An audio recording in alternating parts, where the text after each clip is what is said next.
Família, Bitcoin esbarra numa barreira importante na casa dos 74 mil dólares. Mas, como eu vou te mostrar nesse vídeo, o momento do curto prazo de alta ele não está eliminado.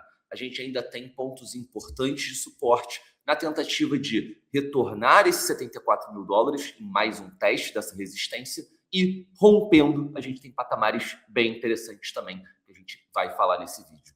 Então, já deixa o seu like logo de início. Meu nome é Mário, muito prazer. Caso você não me conheça, você está aqui na Liga Cripto, um local onde você se informa diariamente se você estiver inscrito.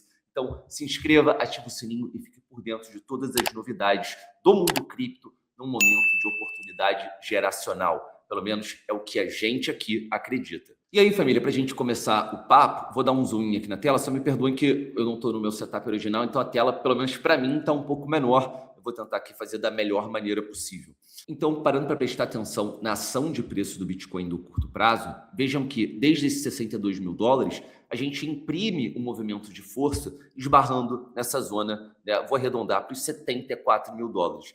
Então, como um todo, eu já tinha colocado esse ponto como uma zona de resistência. A gente vê que nessas últimas velas de 3 dias aqui atrás, o Bitcoin não teve nem força para fechar dentro da zona e no dia de ontem a gente fez ali uma belíssima movimentação de alta, esboçou um rompimento, né, a saída dessa zona, mas agora o Bitcoin consolida dentro desse patamar onde a gente pode esperar uma certa pressão vendedora.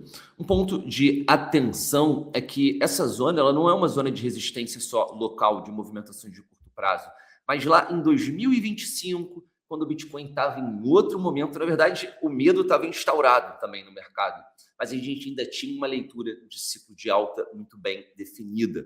E é exatamente nesse ponto, no momento em que o Bitcoin fez um fundo local para depois descobrir sua máxima histórica, a gente bate a níveis muito semelhantes. A agulhada foi em 74.500 e o Bitcoin chegou a 74.100, 74.200 aproximadamente. Então, de fato, ali uma zona muito importante que, se rompida, aí a gente vai falar do cenário positivo. Então, com o auxílio da nossa Fibonacci, que eu acabei de inserir aqui na nossa tela, reparem que desde esse topo de 98 mil dólares e levando em consideração a base desse fundo em 60 mil dólares, todo esse movimento de repique, ele atingiu o nível de 0,382 da Fibonacci, ultrapassando inclusive os 72.376.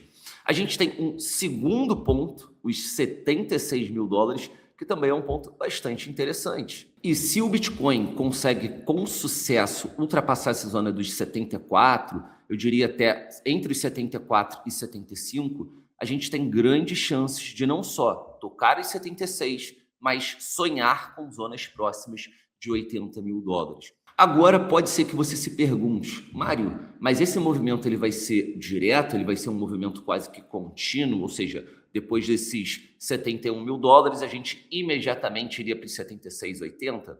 Não. O mercado agora, depois de um grande movimento de recuperação, vou até dar um zoom aqui no tempo gráfico, ele vai buscar provavelmente um ponto de suporte. Se no caso esse suporte for em zonas acima de pontos de fundo anteriores, a gente mantém a chance da continuidade da tendência de alta nesse curto prazo, nessa janela de tempo. Então, o Bitcoin ele poderia utilizar os 70 mil dólares como ponto de suporte? Sim, eu diria que zonas entre 70 e no máximo os 68, 67 e 400, se a gente for ali no limite do ponto de suporte. Então, qualquer zona dentro desses valores, o Bitcoin estaria desenhando um fundo ascendente e, naturalmente, criando momento para pelo menos retestar os 74 mil dólares.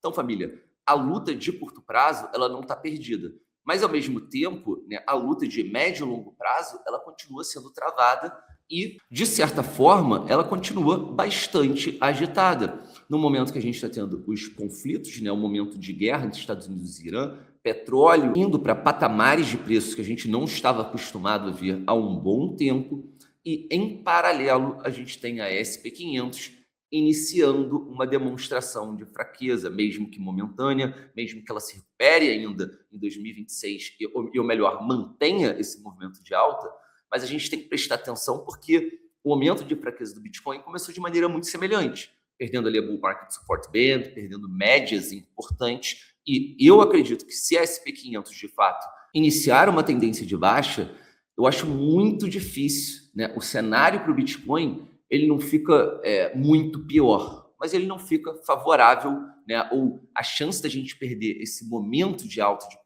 prazo, ela aumenta consideravelmente a partir do momento que o dinheiro inteligente começa a perceber, né, o medo presente nos ativos de risco. E uma coisa que a gente bem sabe é que nos mercados tradicionais, no mercado de ações, investidores não gostam de incertezas. No título desse vídeo de hoje, eu ainda coloquei muita calma nessa hora. Por quê? Porque a gente vê um momento em que o Bitcoin ele se apresenta como um ativo resiliente no momento de uma guerra importante, que mexe com commodities, mas ao mesmo tempo a gente tem que entender e dar um zoom out, né, dar uma afastada, e entender, fora esse momento micro, esse momento de curto prazo, onde o Bitcoin ele se insere dentro de uma leitura mais ampla. E aí, quando a gente olha para dentro do mercado cripto especificamente, sem pensar em outros motores econômicos, a gente tem uma visualização clássica de que ainda restariam, se a gente tiver uma semelhança muito grande, aí eu não vou nem falar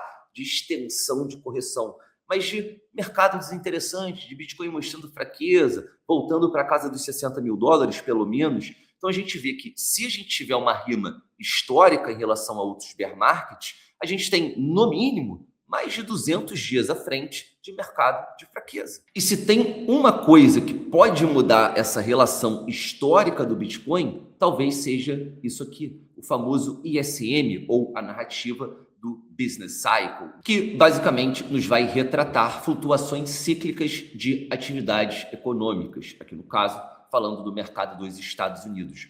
E repare que o Bitcoin ele vem demonstrando fraqueza exatamente num período em que o ISM ele estava abaixo de 50. Eu falei isso no último vídeo que a gente gravou aqui em Angra, eu e o Igor, e já desde o início de janeiro de 2026, a gente começa a ver esse valor na casa acima dos 52 pontos, o que já traz uma outra mensagem, já traz uma mensagem de mercado em expansão, mercado aquecido.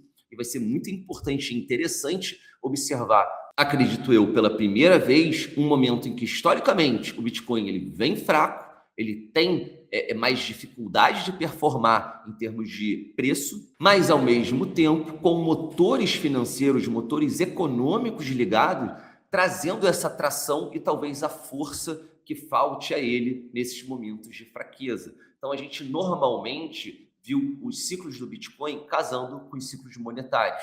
E dessa vez, né, até por conta, né, de tudo que se fala em relação à última bull run, a gente pode estar vendo, de fato, algo inédito acontecer, quem sabe antecipando o fim desse momento de fraqueza do Bitcoin. Mas eu não acredito que seja uma antecipação imediata, ou seja, com 2 meses de ISM acima de 52, a gente já tem o mercado precificando ali uma continuidade de alta para todo o ano de 2026. Então, vai ser importante observar esse número e entender se a gente vai continuar tendo a mesma impressão ou os mesmos valores, indicando e dando para o mercado uma direção mais clara de como está a economia e de como esses investidores irão agir diante desse cenário. Para fechar, família, 2 recadinhos rápidos que têm a ver também com o que acontece no mundo hoje. No Polymarket, a gente vê que no dia de hoje, a probabilidade do Estreito de Hormuz fechar até o dia 31 de março está em 70%.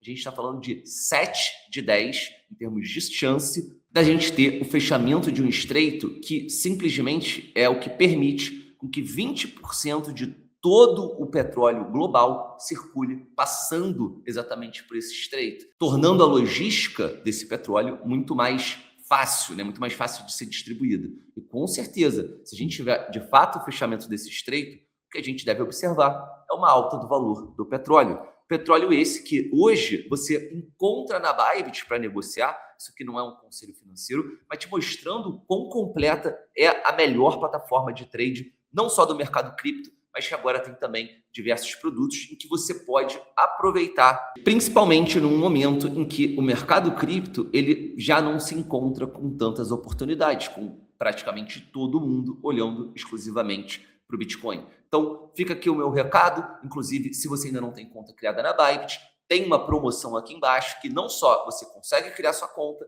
mas também aproveitar de benefícios. Então, confira aqui na descrição. E para a gente falar uma última rapidinha, a gente tem o homem, Michael Saylor, emitindo Stretch, que é basicamente uma ação perpétua em que a MicroStrategy, né, ela emite prometendo rendimentos, caso você tenha ela, né? E eles estão pagando nada mais, nada menos que 11,5% ao ano de yield. E o mais bizarro é que esse yield é, obviamente, anual, mas eles pagam rendimentos mensalmente. E com essa ação, com esse mecanismo, ele simplesmente, só no dia de hoje, acumulou mais 526 bitcoins, aproximadamente, só com o dinheiro que ele conseguiu levantar em um dia. E quando eu vi essa postagem, um pouco mais cedo, a gente estava na casa de 162 bitcoins, ou seja, em mais ou menos 3, 4 horas, ele levantou mais 400 bitcoins. Então, realmente, todos os grandes, de alguma forma, estão dando o seu pulo, né? Estão arrumando alguma forma de acumular Bitcoin. Eu, particularmente, se a gente for falar de oportunidade, já que realmente o Bitcoin ele deu uma esticada, onde eu acho que seria, mais uma vez, um ponto interessante de compra. Caso o Bitcoin perca os 67 e retorne próximo da casa dos 60 mil dólares, onde a gente deve observar aqui no gráfico semanal, hoje já a média de 200, em 58.700. Então, qualquer preço de Bitcoin que esteja próximo dessa linha azulada, da famosa média de 200 no gráfico semanal, para mim é boa compra, mirando o aumento e enriquecimento do seu portfólio. Porque, acredite você, a melhor forma de você ganhar dinheiro com Bitcoin e nesse mercado como um todo é escolhendo bons ativos. Hoje a gente tem a clareza e a certeza do Bitcoin e rodando a longo prazo. Dessa forma, não tem erro. Mas é isso, família. E vocês acham que o Bitcoin retorna para casa dos 60 mil dólares? Acham esses valores ou zonas, né? Vamos trabalhar com zonas, eu acho muito mais interessante. Zonas interessantes de acúmulo. Será que a gente perde a média de 200 ainda? Então, vai ser bastante interessante. É muito legal que o mercado volte a se movimentar e, obviamente, trazer mais cenários possíveis que não só uma queda infinita, desinteressante, com escoamentos de liquidez para fora desse mercado. Então, vou ficando por aqui, família. Espero que vocês tenham curtido. E se querem ter mais contato aqui com a Liga Cripto, cogite entrar no nosso Discord. A gente tem uma plataforma hoje 100% gratuita. Caso você seja membro do canal, você tem acesso a áreas exclusivas dentro desse mesmo Discord. Além de, é claro, criando a sua conta na Bybit, você também terá acesso a airdrops de Bitcoin e Ethereum. Então, vem com a Liga, vamos para mais um ciclo das criptomoedas e que certamente não será o último e principalmente será um dos melhores ciclos, na minha opinião, para se estar presente. Porque, em termos de preço, a gente sabe que o Bitcoin ele já ultrapassou 100 mil dólares. Mas em termos de adoção, será que a gente já viu algo parecido com o que a gente vai ver nesses próximos 1, 2 anos? Eu duvido. Então, estou bastante animado, vou ficando por aqui. Valeu, família. Beijo. Fui!